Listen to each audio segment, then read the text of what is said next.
fair warning to those who are full-time real estate agents that are on this call or watch this video later. This is about going from part-time to full-time. However, I will say there may still be something to be learned here, even if you are full-time. Maybe not. I don't know. I don't know anything. But potentially there could be something to be learned here. We can see. So let's go ahead and jump into it. Joseph Miranda, broker owner, Miranda Executive Realty. For our latest installment of Ask the Broker. This is our elite training where we kind of deep dive into specific topics and subjects with the intention really to teach you what we know. Before we get started, as per our tradition, we're going to do our shameless plug. This QR code here, if you're an agent, you're aware of our rewards when you bring an agent in.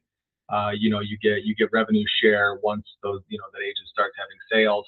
If you want to send them this QR code, if you're an agent watching and you want to learn more about Miranda Executive Realty, you can scan that QR code as well, and we will reach out.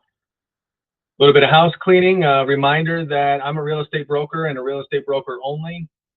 Not an attorney, not a financial advisor, not a doctor, not a guru.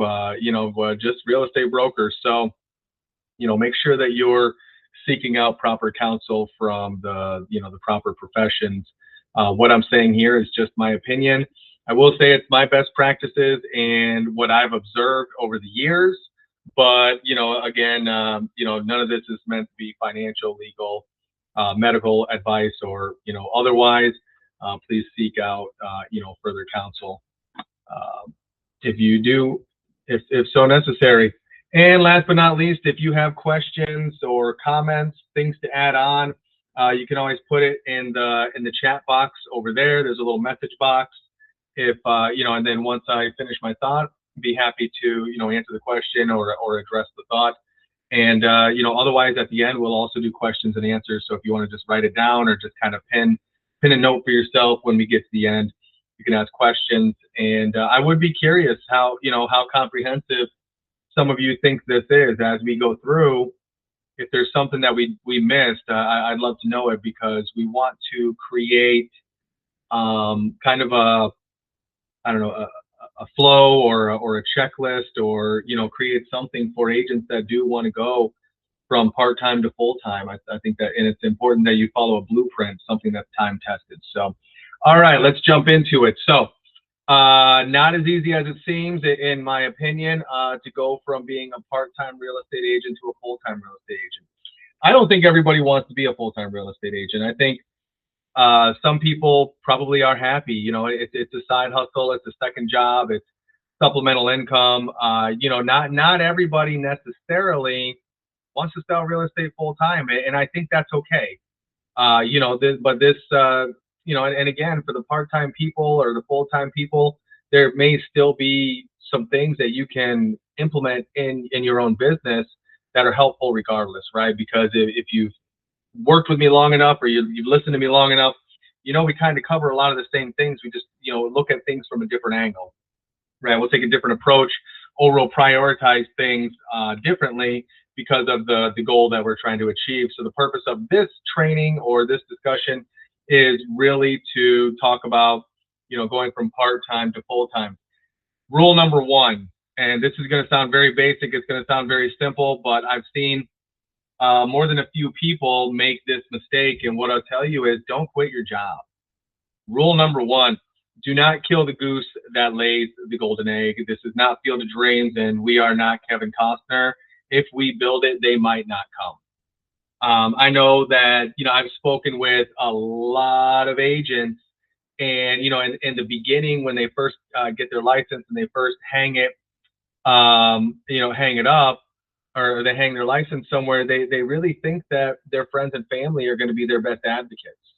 And I could tell you, just from experience and seeing it more than a couple of times, a lot of times your friends and family won't support you in your dreams. Your friends and family won't be the ones to help you build your dreams. But if you follow a plan, if you work a plan and you work it right, you will find those customers, you will find those advocates, you will find those people that that will support your business. And maybe it is your friends and family, but I wouldn't count on it, right?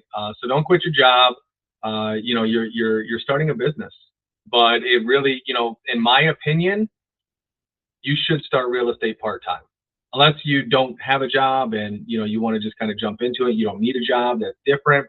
But if you need income somewhere, if you got to pay your bills, you've got to bring dinner home every day and feed your family, then the number one rule is don't kill the income until you know that your real estate income can supplement and ultimately replace the income that you have. So you're going to start by looking at yourself, right? You need to if you've got your license, and I would say take your first year and figure these things out where you are in that first year.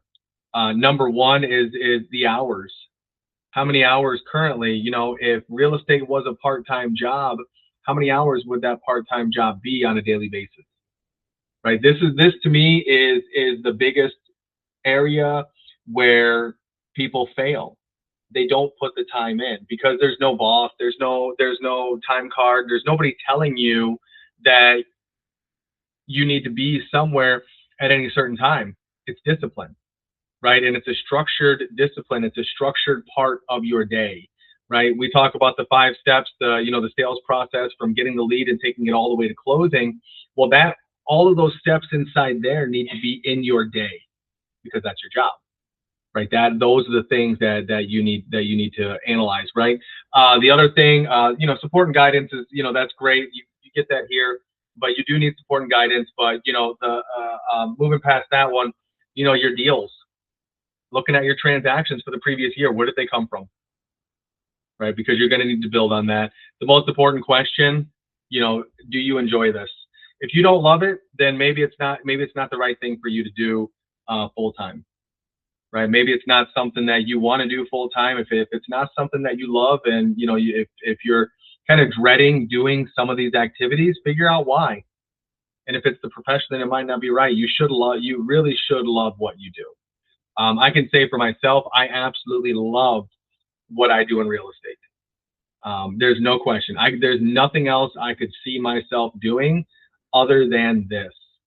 And but if real estate, if you're just in it because you think that you're just going to cash some big commission checks, it's not going to be enough. Not going to be enough to pull you through. You have to love it, because just like anything else, it's going to be a roller coaster. You're going to have high highs and low lows, and you're going to have that love, that passion for the business is what's going to get you through some of the lower of the lows. And that's why there's such a high failure rate in real estate, is because you hit those lows, and if you don't really love what you do or you don't really want it, then you're not going to last through it, right? You want to make sure you're financially prepared. This is where I think a lot of people, and this is not just if you're a new real estate agent trying to go from part-time to full-time. This is a full-time real estate agent right here. You should have at least 3 to 6 months, at least. Let me tell you, at least. I would say even more than that. I would say probably 6 to 12 months in your savings account. Right now, this is reserved. This means if for this number of months you have no transactions, you have no closing, nothing happens, no money comes into your bank account, you can still pay your bills. It doesn't mean that this doesn't need to cover your luxuries, right? It doesn't need to cover your eating out. Doesn't need to cover, shopping and, all of the, traveling, vacation. That's a different account, right? That's a meals and entertainment account. This is an operating account. This is really just reserved for your business and your home. I have a rule when I start new lead generation, I have to give it a minimum 6 months or maybe even 12 months, depending on what the thing is, right? And if it doesn't make me money in that time, then I quit it. If it makes me money in that time, if it makes me money, then I'll keep doing it. But having the money in reserves, having the money set aside, and having that rule for yourself, that you have to pay for it, right? That you have to pay for it. So whether I have a closing or not, if I'm going to try something new, I'm not counting on it to produce me new business in order to pay for itself. I already have to know that I can pay for that for the next 6 to 12 months, whether I make money or not. You need to be clear on your expenses. Numbers don't lie, people lie. We are way overly optimistic about things, and we don't necessarily tell ourselves the full truth. So you really want to make sure that you're telling yourself the truth about your expenses, right? Everything. If you're not willing to sacrifice that cup of Starbucks every morning, then that's an expense, right? That's an expense. You need your commission income. Figure that one in the first year is really hard. You can't plan your first year. You can try, you can set goals, you can set standards, but your first year is where you're really working to learn, right? You're working to figure out what it is you don't know in real estate. And so when it comes time to business plan, you're not going to know, you're just kind of making numbers up, right? And I mean, it's helpful. You have to have a plan. Just like this, you want to go from part-time to full-time, but until you finish your first year, you don't have any numbers to go off of. So you're just making it up, right? And the last part, transaction process, do you understand it? You should. If you're going to be full-time, you will, right? And then do you have a network? You need support, not just training and, broker type support, but you need support from other professionals in your industry, right? The next thing, study those who've already done it. Right? Look at, talk to agents that are already selling full time, and ask them these questions. Right? To me, the most important questions are the first two. If you want to sell real estate full time, if you want real estate to be your full time job, then you need to treat it like a full time job. And this is where most people fail. Right? It's that stray cat syndrome. I don't know if there's any stray cat slides in here, but if you've heard me enough, you already know that I like in most real estate agents is stray cats, right? Because there's no structure. Being a real estate agent, there is no structure to it. Well, there's no exterior structure. The structure comes from us. If you're on a team, it comes from your team leader. But there's nothing there. Again, this is not a Monday through Friday 9 to 5 job. You're not a W-2 employee. You're 1099. You're an independent contractor. So that means you're essentially working for yourself. You are your own business. Your name, your brand, your reputation, that is your business, right? And how you build it is your business, and your schedule will dictate that. If you've heard my trainings, you already know what kind of have an idea what your daily schedule should look like. But it really includes that sales process, those 5 steps in the sales process, from lead generation to closing the contract. Those are the areas that you really need to focus on, right? That's your job, lead generation to the closing of the contract, right?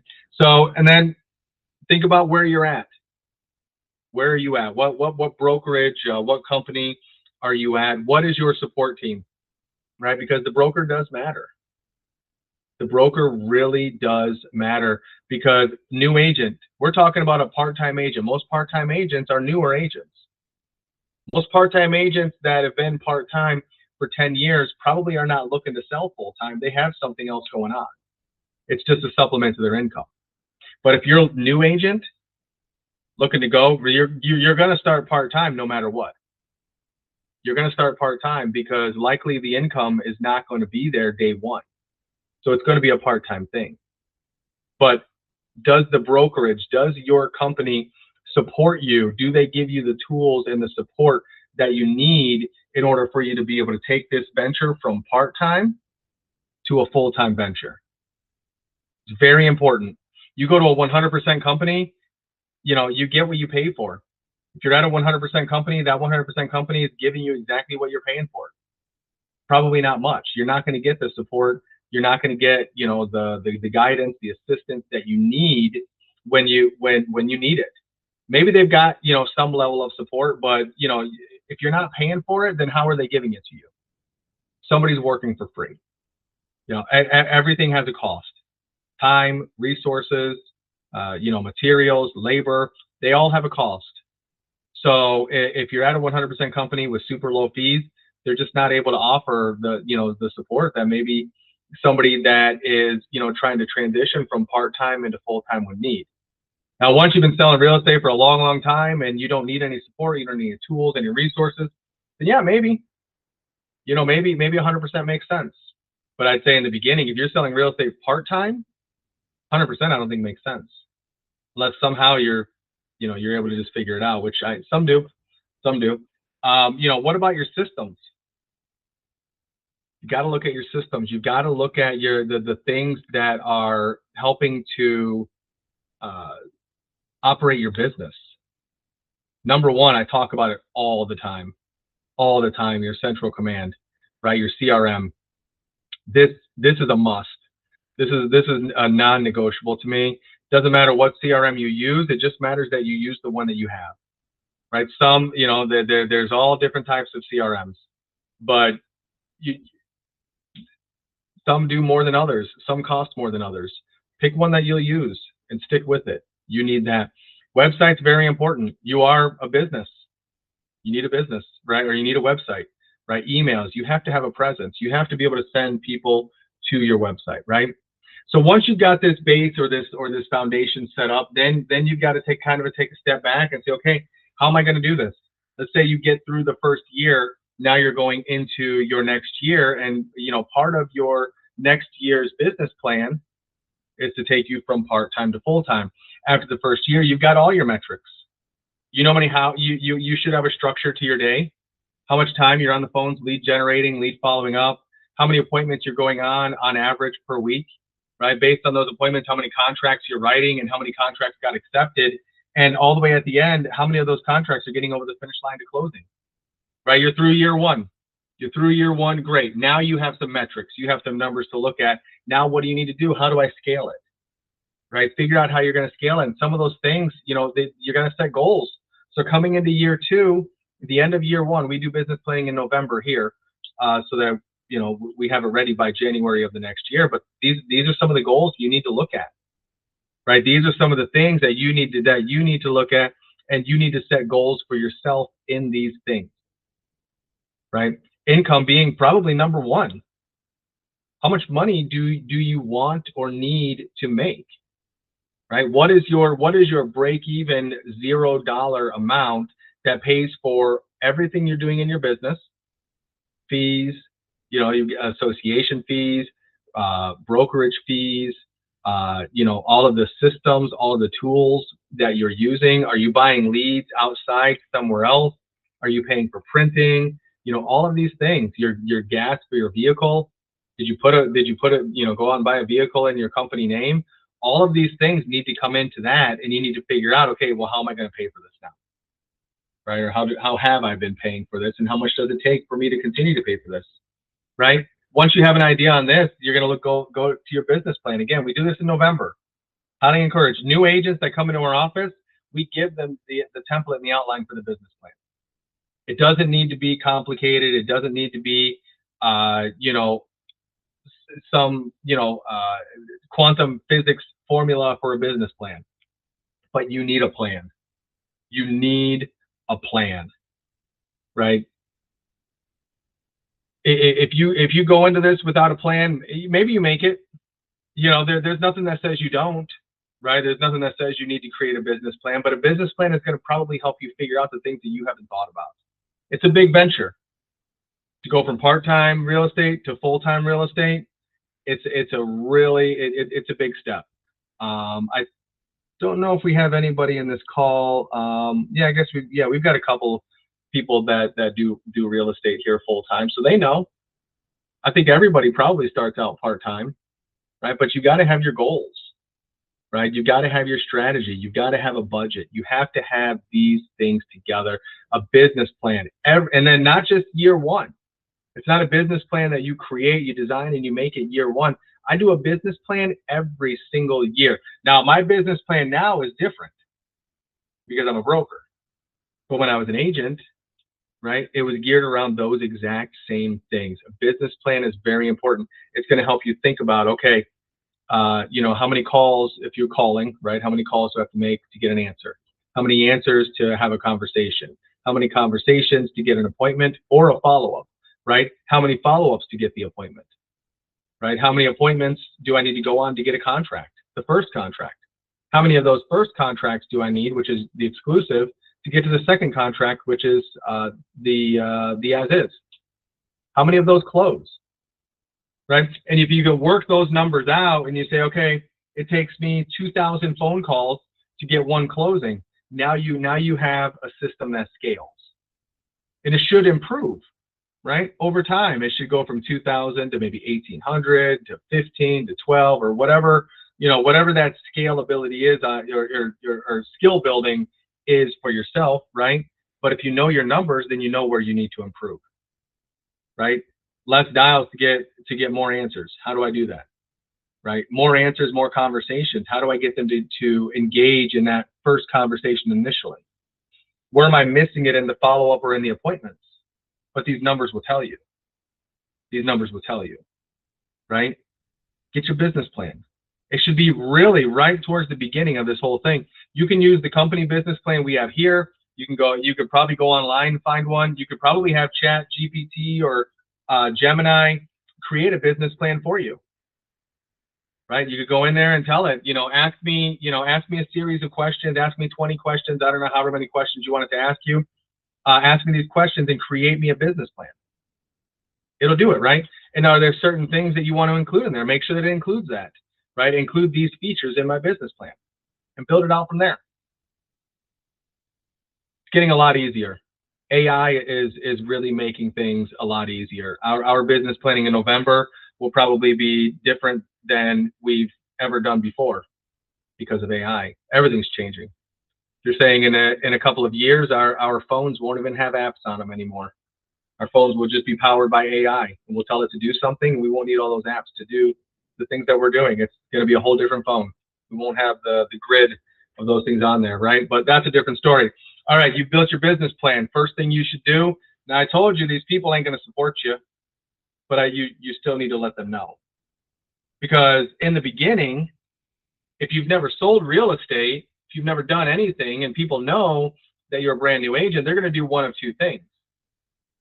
They are going to refer business to you or use you as an agent to help support you, or they're going to avoid you and not use you because they don't want to work with a brand new real estate agent. They want somebody with experience, right? They want somebody that they can trust. But in either case, it doesn't matter. You need to make your announcements. You need to let people know, right? I mean, even when you're part-time, let them know I've got my real estate license. But when you go full-time, make that announcement. I'm now selling real estate full-time. This is my thing. Ask Gemini or Chat GPT what it should say. It can help you, right? Keep in touch with your sphere. The number one thing where I think a lot of new people drop the ball goes all the way back to the CRM. Number one, they don't use a CRM, but number two, they don't use, by using that CRM or by not using that CRM, they're not keeping in contact with their past clients. Your past clients should become your raving fans, right? How do you do that? You stay in consistent communication, whatever that means, right? Whatever that means, and that's your own system. That's your own thing. Some people, we used to do client appreciation events every year. You get in front of them. Some people give away pies during November, right? Some people rent out, movie theaters. There's any number of things that you can do. Maybe you just want to have email campaigns, or you want to text them, a little bit throughout the year. Probably should have those personal one-to-one touches, right? But you got to keep in touch with them. Every past client, every person that sends you a referral, that referral closes or not, you want to keep in touch with that person. That's your sphere of influence, right? That's how you should get, your business should grow from there. And you'll figure out who your SOI is, right? You're going to figure out who these people are that are supporting you, and you're going to figure out who these people are that are not supporting you, right? And it's the ones that are supporting you that you lean into. You lean into those people. Those are the ones that you give the attention to, right? You've reached out to your sphere of influence, but it's not enough. It's not going to be enough, right? You need a machine, right? You need an engine. You need something, right? You need something. So you need something for lead generation. I've talked about this, right? Lead generation. You need something. Whatever it is, you've got to constantly be bringing in more leads. Your business plan will tell you, you'll figure out in your business plan what kind of leads you want to work. There's there's dozens of different types of lead sources, right? Just on the phone, just phone calling alone, you could call for sale by owners, expireds. You could, you can buy leads from online places. Yeah, you can specialize in short sales. You could specialize in divorce or estate. You could geo farm. I mean, there's so many different ways that you can lead generate, but you should choose one. You should choose one. And until you have that set up, and it's a foolproof system, because if you start with 3 different lead generation techniques, you may get overwhelmed. You probably will get overwhelmed, and all 3 will fail because you can't give any one of them the attention that they need, right? So start with one. Again, 6 to 12 months. Give it 6 to 12 months to be successful for you, and until it's successful, don't go on to the next one. Focus on one. I'd highly recommend for everybody to have a geo farm. Some people say it doesn't work. It doesn't work, but I know it works. Maybe it doesn't work in the way that these people are trying to do it, but starting a geo farm early, the geo farm is the thing that no matter what the market's doing, you're going to get business from your geo farm, and it will be consistent. You'll have numbers behind your geo farm. You'll know that, okay, I haven't received anything from the geo farm in this amount of time. I know I should have something coming up soon. And then bam, like clockwork, your phone's going to ring. You're going to get an email. You'll get some sort of contact or notification about somebody wanting something. I've seen it. I still see it. We have agents in this office that geo farm. It's a great source, right? Social media. I think some people are really good at social media. I've got to be honest, I'm not good at social media. I don't have the discipline for it. I don't have the care for it, but some people do. And just because I don't doesn't mean you shouldn't, or that you don't, right? These are just, my thing is calling other people social media. And if it's social media, I think that's great. Open houses, networking, right? But you've got to build your pipeline, right? You've got to build your pipeline, and you do that with volume.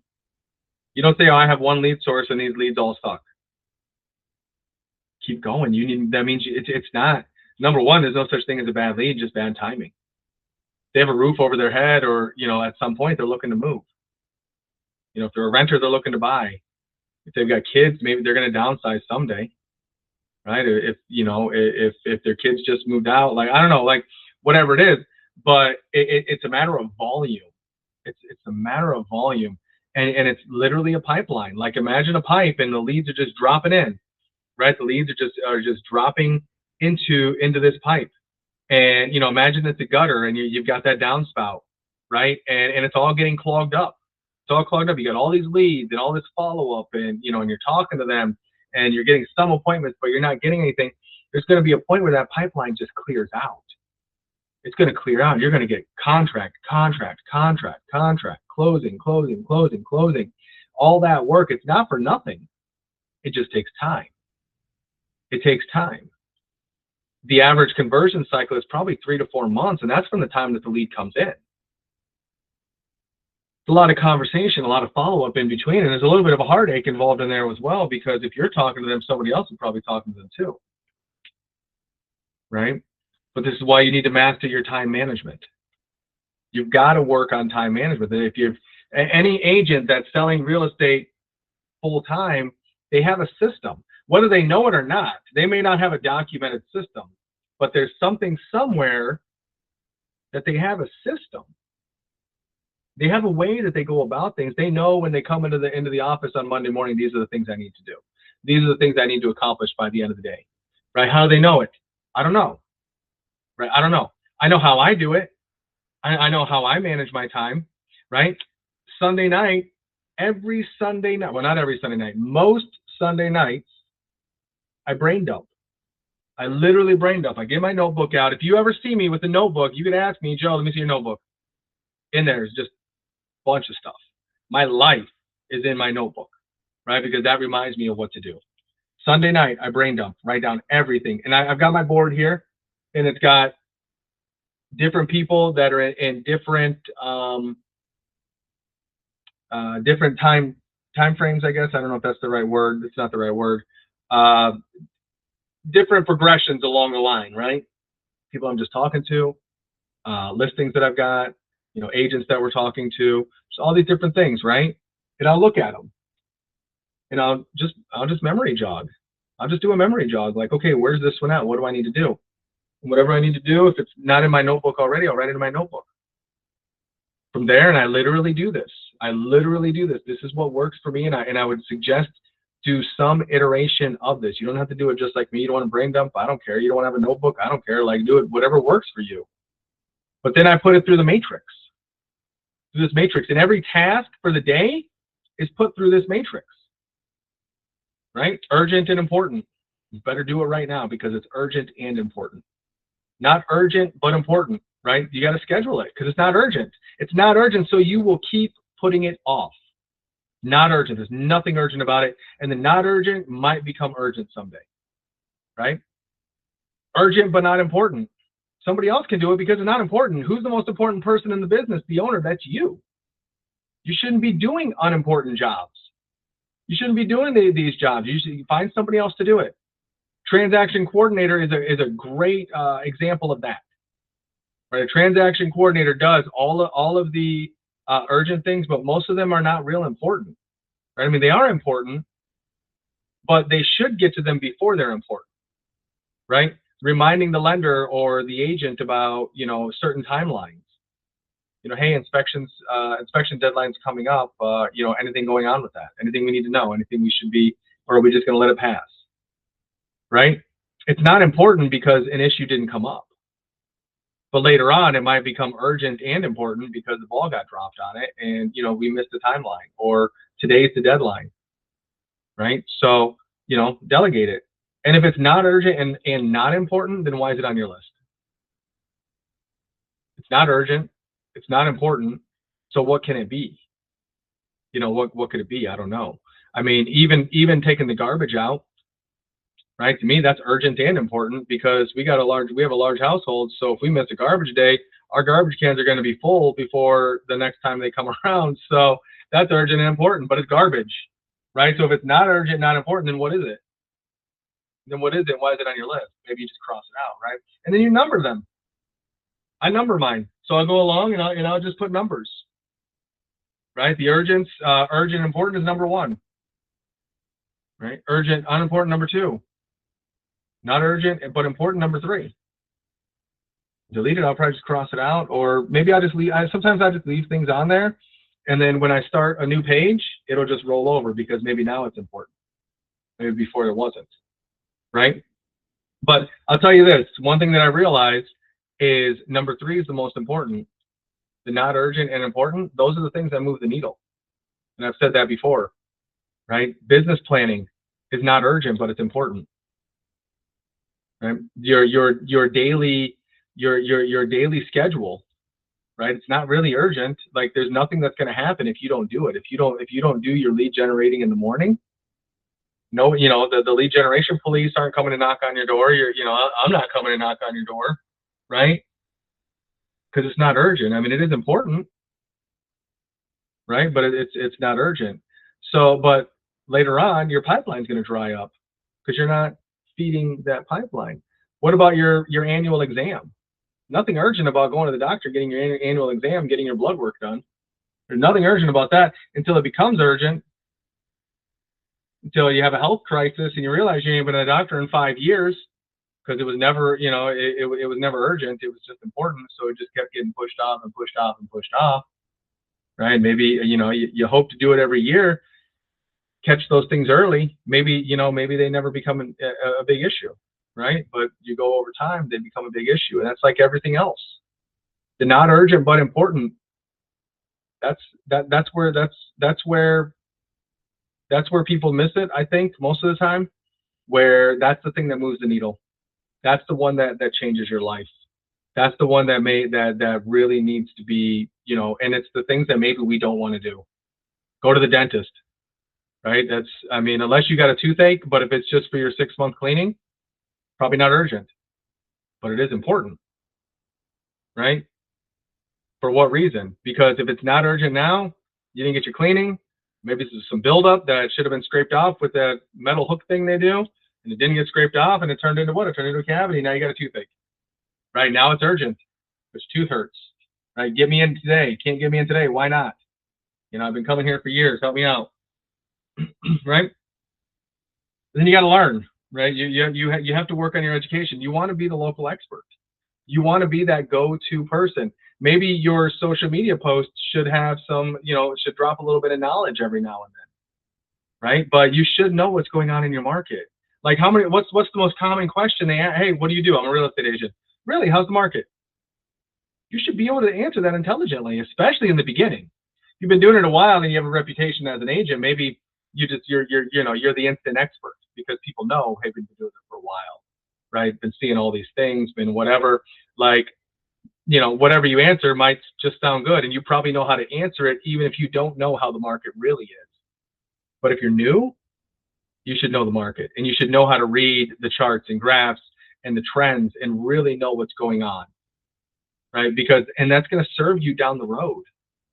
It's going to serve you down the road to know these things, and you figure out what's important and what's not, right? As a new agent, what's your brand? We talk about this. You know, the brand is not the company. Your real estate agent or your real estate brokerage is not your brand, right? Now, you know, your brokerage is your support. You know, it's your, you know, it's the brokerage is what's there to, you know, really to support you in whatever you're doing.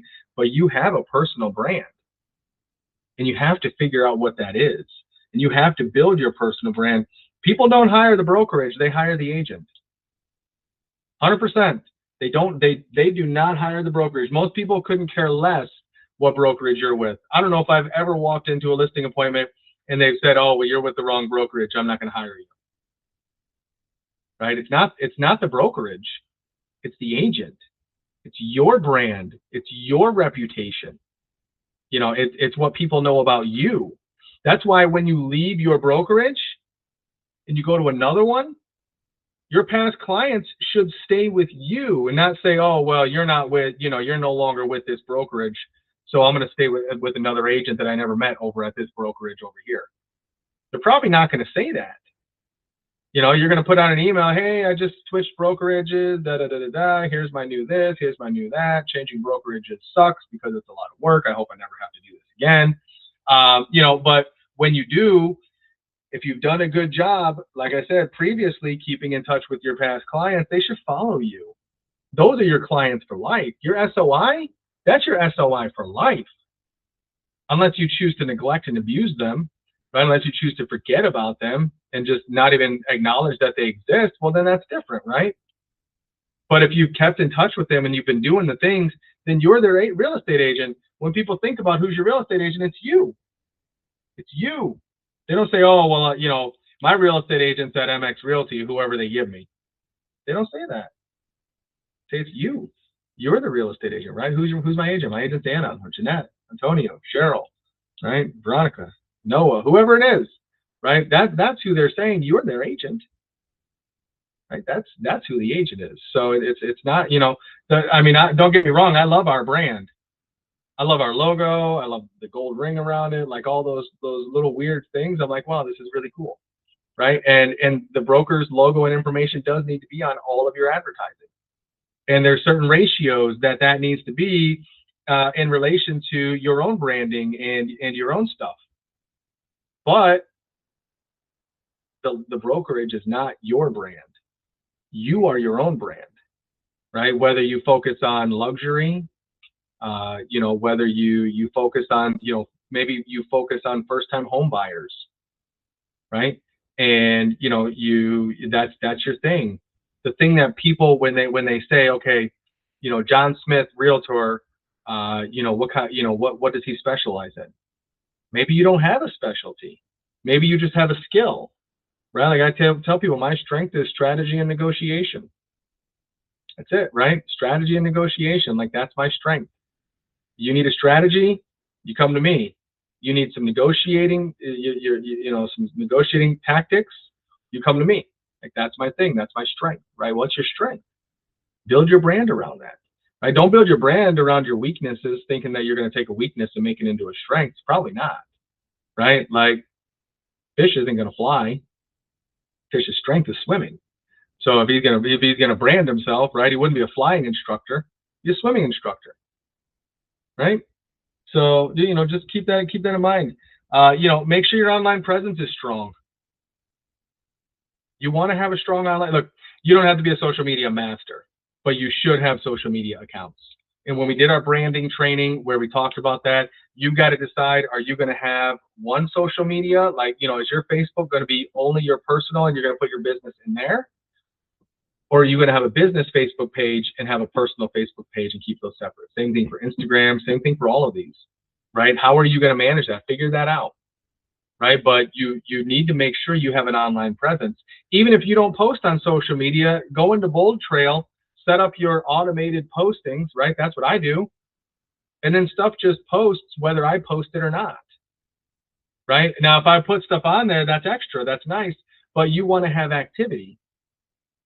You don't want to have, you don't want to have a social media page with nothing going on there, because your clients will look you up. They can, and they will.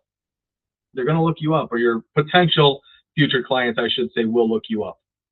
You got to be active. A website's important.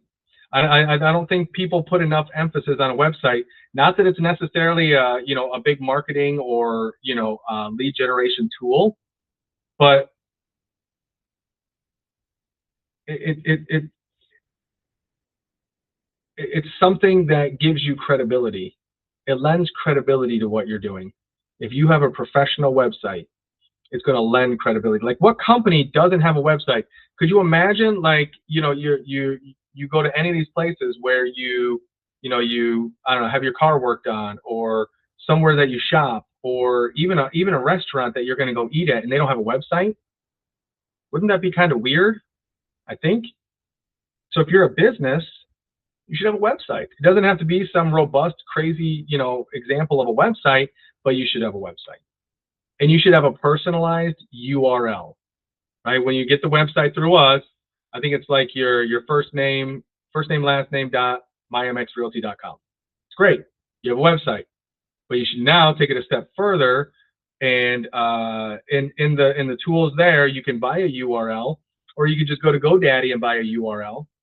But one way or another, you should have a personalized URL. And what's your brand, right? Like, maybe you specialize in selling oceanfront properties. So it would be, Florida's oceanfrontproperties.com, right? Maybe you specialize in, 55 plus.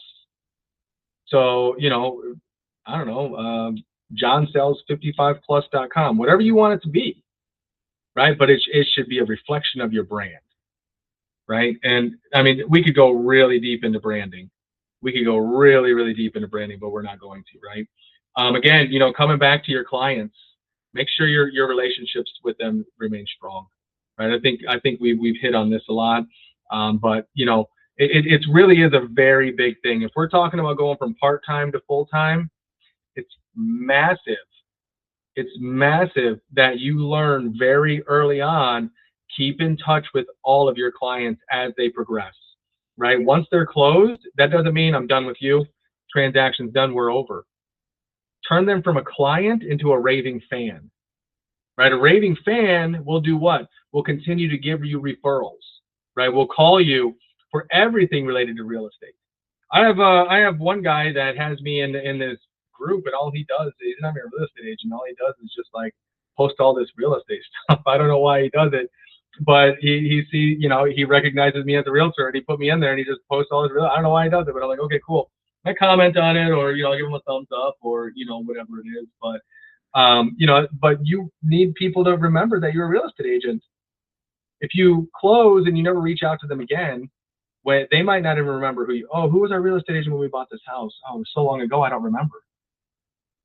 Not everybody's that memorable. Not everybody's name is that memorable, right? Not every experience is that memorable. I mean, honestly, sometimes the experience can be too smooth, right? Where they didn't see you get to use any of your skill because it just progressed through naturally, right? It just went from contract to closing, and they didn't realize anything happened. I try to insulate my customers from the drama, so I absorb a lot of it. And I remember we went through a transaction with a nightmare agent on the other side. Nightmare. Total nightmare. Like I can't even describe it. But at the end of the transaction, the customer came up to me and he said this. I swear this is a true story. He said, he's like, wow, that was a pretty easy transaction, wouldn't you say, Joe? I said, that was easy on your end. Right now I can tell a little bit, tell him a little bit of what happened, but it was a nightmare on our end. Right? Like, and that's our job, but having it so smooth for them, maybe they just think that that's, you did what you were supposed to do. I don't know, but keep in touch. Don't take it for granted. Do not take it for granted, whether it's a buyer, renter, seller, investor, like whatever it is. Keep in touch with them and ask for referrals, right? Ask for more business, right? And then take a look. Who's your support system? I can tell you here, this brokerage should be a huge support system for you. This should be a huge support system for you because this is what we do. This is what we do. Like we do agent development, right? And everybody comes with a different set of skills, with a different, sort of knowledge, with, some things they've already got it figured out. They know how to do it. They don't need help. And we're just there to fill in gaps. Some people come in and they have absolutely no idea.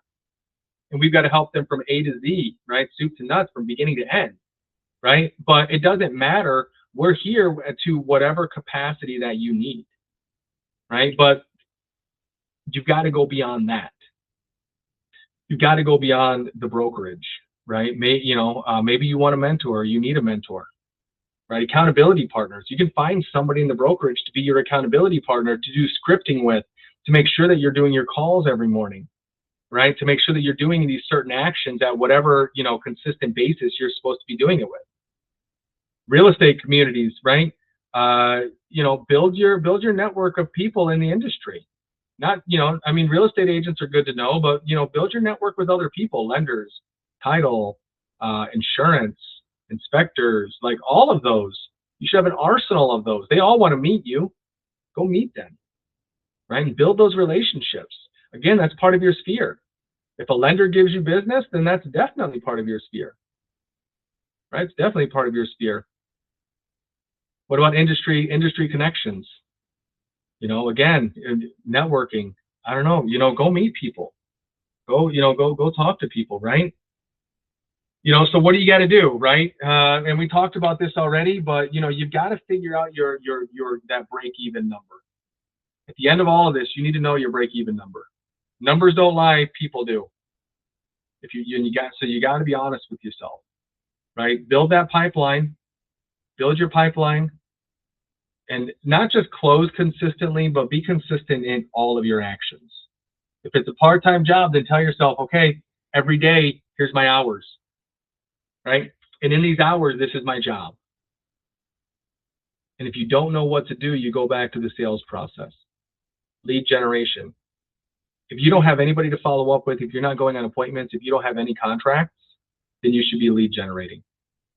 For what? For number one, to set some appointments. Number two, you can't get the appointment, get them in a follow-up pipeline, right? Doesn't mean just calling.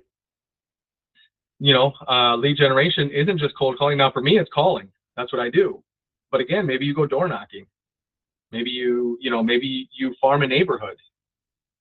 Maybe you just want to buy leads from, one of the big online portals. You got a big budget and you just want to go spend a bunch of money, right? I don't know that I would recommend spending a lot of money before you build the skill, right? This is where I think cold calling comes in, and it's very valuable, especially in the beginning. In my opinion, everybody should cold call. Everybody, and if you are not an effective caller, then you should cold call, right? Because real estate is a phone business. If you're good at what you do, your phone rings a lot. And you're constantly on the phone, negotiating or, just helping, figuring out what the next move needs to be. But it's the phone. Because what do you do when you go out and you spend, $900 a month on online leads, but you don't know how to have that conversation? right? So, you've spent, what, $10,800 a year in that year on leads, and none of them converted because you never took the time to build that that skill. Phone skills are essential. They're vital to know, what do you need to do while you're on the phone, right? How do you get it from that phone call to the appointment? If you can't, if you can't figure that out, then you shouldn't be buying leads. What do you do when you're at the hairdresser and, the hairdresser gives you their mom who's ready to sell, but you've had very few, listing conversations? They're gonna pick up that inexperience. Do it with low cost or free leads. Cut your teeth on those low cost free leads. Make the mistakes on those low cost free leads. It's your best bet, right? And just be, realistic and prepared. Just understand your income will go up and down. It will go up and down. That's one thing that's guaranteed. 1 month you're going to make more money than you probably made in a year, and the next 2 months you're going to make nothing, right? Or it could happen. Let me not say it will, but that could happen, right? Well, that's where the savings and all that comes in. But you never stop doing your job. No matter how busy you get, you never stop lead generating. Your job is really lead generating. Well, your job's going on appointments, but you got to lead generate to get to those appointments, right? Your brand should differentiate you. And don't burn out, because you will burn out. And real estate will let you burn the candle at both ends. Again, this is, you've got to manage your schedule. You've got to manage your schedule. You have to manage your time. You need time off. You need days off. You need hours off. You need, you need time with your family. You've got to have some level of balance. If you're younger and more hungry, then maybe you need less balance in your life. But as you get older, that balance is going to become more and more important, right? Like, you're not getting any younger. Your family's not getting any younger, right? Everybody's as young as they're ever going to be today. So, you've got to have some balance in your life, and if you've been doing this 3, 4, 5, 6 years and you don't have balance in your life, I would tell you, take a look at your schedule. And they might ask, what schedule? I don't have a schedule. Well, that's maybe the problem. You should have a schedule. You should have a routine. You should have a routine in your business. Certain times of the day. When I was heavy in cold calling, when I first got my real estate license, I wouldn't answer any phone call between 9 a.m. and noon. Because I was calling. Those are my calling hours. Nobody could get me on my cell phone. Well, probably my wife, right? Like, there's certain people that can always get through. But other than that, you're not getting through. So to this day, my voicemail says, I'll call you back between noon and 1, because I was calling, right? Or between 5 and 6, because I was planning on being on appointments. That's what it needs to be. You've got to have that. You've got to have that, right? And then as you're growing, make sure you're tracking your numbers. It's easier when you do it consistently. Right when you finish those phone calls, right? Finish up 10 minutes early. You call every day from 9 to noon, and end at 10:45. Or sorry, 11:45. Right? But track your numbers. How many contacts, how many dials did you make? And that led to how many contacts? Right? How many conversations did you actually have? Appointments, follow-ups, contracts. Every day you just write them down. Boom, boom, boom, boom, boom. If you're working from a dialer, it'll give you the numbers. All those numbers are right there. We have sheets in our agent resources that helps you track all this. You print it out. It'll track it for the month for you. Right? But it's true. What gets tracked grows. If you track it, you can grow it, because you'll find the gaps. You'll find the areas for improvement. You're going to say, this is taking way too much of this to get to this, right? And always keep a growth mindset. We're bringing it in for a landing here. We're almost done here. But here, I would say one of the biggest issues that I see is coachability. One of the biggest things that I see, and I just step back and I say, hey, that's fine. What do I know about real estate? What would I possibly have to teach somebody about real estate? I don't force somebody to be coachable. You can't force somebody to be coachable. They're either coachable or they're not. If you tell somebody what you know to be true and they don't believe you, there's nothing more you can do. But I see it. I see it with agents that come into this office, and it's sad because I try to, we try to help them. We say, hey, do this. And then like sometimes they get angry at us, or they say, I'm not going to do that. That doesn't work for me. And it's like, well, I think we know. We've got enough full-time agents in this office. We've got enough agents that have gone from part-time to full-time. I've made the transition myself from part-time to full-time. Actually, I pretty much jumped in feet first full-time, but I sold everything. And I was living off of savings for quite a while, but I did have to get a job for a while because I ran out of money before my real estate business took off. And I had to have a job for about 9 months. But it wasn't in the beginning. It was about a year or so in, year and a half, 2 years in. I had the savings and I was, making some closings, having some sales, but it wasn't happening as fast as I thought that it would. Right? But I'm going to tell you right now, the number one problem that I see is coachability. Everybody comes in and they have a plan. Everybody's got a plan. Everybody has a way that they want to do it, but it doesn't mean that it's right. Stand on the shoulders of the giants. You're going to see further, right? Let the people that have been there before help you along the way. Nobody has it all figured out. We don't have it all, right? And again, not to keep beating this dead horse here, but you got to be just consistent. You've got to be consistent. You really do. And when you make the decision to go full time, own it. Go all in on it. Right? When you say, okay, last year I had 10 closings, and this year is starting to come in, and it's starting to feel pretty good. I think that I can do this. I've got some money in the bank. I've got some stuff coming up in my pipeline. And if I quit this job and I come over here and I do this full time, I'll have this many more hours to do these things, and I'm going to do that. I have my plan. I've got everything in place, and you just do it, man. You will not be 100% fully ready. I don't know. I think most people are not ready to have children. Most people are not ready to buy their first home. Most people are not ready to get married. Most people are not ready to own a car. Right? Most people are not ready for these major decisions that they make in their life, but you get as ready as you can. And then there's a point where you just got to pull the trigger and you got to go and you got to just do it. Right? And that's not for me to tell you when that is or how to do it or, what that looks like. It's going to be different for everybody because we all have a different threshold for risk. One person may want 0 to no risk, right? So everything's got to look perfect. And then one person is probably perfectly fine with whatever risk it takes, right? They'll bet the farm. They'll put everything in, they'll go all in on this one. But it's whatever your threshold for risk is. It's not up to us. It's up to you, right? So what do you need to do? Do your personal assessment. See if you're ready. Know your dollars.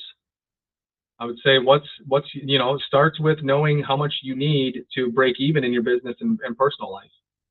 And then how much more do you want on top of that? That's where you start because you need to know that number and you work it backwards. Right? Doesn't make sense to not know what your final number is and then just start writing all these other numbers coming up to it and then just accepting that final number. Get your final number first and you're going to work your numbers backwards. Right? You've got to lead generate every single day. Even if you're not looking to go from part-time to full-time, even once you get full-time, it's lead generation every day until maybe someday you've built it up enough that you don't need to lead generate anymore. But if that's not you in this case, then you need to lead generate every day. Get your system in place and then just take the leap. Burn the bridges. Burn the bridges. Don't give yourself a way to turn back. Just burn the bridges and don't burn a bridge, right? Like end well with wherever you're ending, but you know what I mean. So, all right, guys. Well, that's it. Hopefully that was helpful. Hopefully you learned something. I think we've got a couple of full-time agents here. I appreciate you guys listening. Was there anything I missed? Anything that's somebody looking to go from part-time to full-time? Maybe something else they need to consider? All right, we covered it. Well, thank you, Irene. Irene always helps. She's a great help with these things, so I greatly appreciate her. Irene would probably be the world's greatest real estate agent if she was a real estate agent. So I appreciate that. All right, 3 quick announcements here. Number 1, roundtables next week. That's the first Tuesday of every month. The roundtable is where we just have a conversation. We converse, right? It's not like this where I speak the entire time. It's not so much of a classroom style training. This is where, bring your stuff to us. What do you want to talk about? What do you want to talk about? Whatever questions you have, that's what we're going to talk about. And I'm not going to be the only one answering it. We open it up to everybody to answer. Week after that, May 12th, is going to be our next roundtable. We're working through these series, and I know we've got a couple of requests for business and commercial, so those will be coming up very soon. And then finally, if you could please mark your calendars for May 19th, and it's at the Motherhood Village, 2902 North University Drive. This is going to be our latest installment of Beyond Real Estate, even though there's no Beyond Real Estate branding on here. This is actually sponsored, or co-sponsored with Miranda Executive, and then Claim Closers and Drymatic. And they're going to talk, they're going to try to teach you what you need to know about property claims and property restoration. Right. And the purpose of these trainings is to bring in experts from different fields in real estate so that you can speak more intelligently when the time comes. If you walk into a property that's got water damage, you're going to, you should have an idea of, okay, is this something that they need to have, a property adjuster come look at, or do we leave it alone? Right. Is it wet right now and is mold starting to form? Hey, you probably need to talk to, a restoration company to take care of that before, it gets too bad. But that's what the purpose of these are for. And then there's going to be questions and answers as we go through. So, if you have questions, by all means, bring those questions. But it's really because, like you've heard me say before, I mean, we're the ringmaster, right? So we need to know what to do in all of these situations. So when you walk in, and property's got issues, is this an option for them? Is this something that can help them? That's all I got today. Last call, questions or comments? No questions or comments. All right, well, thank you everybody for being here. It's always greatly appreciated for those that come to those. If you need anything, let us know. We'll be in the lobby. You've all got my number, and remember the #1 rule: don't stay stuck.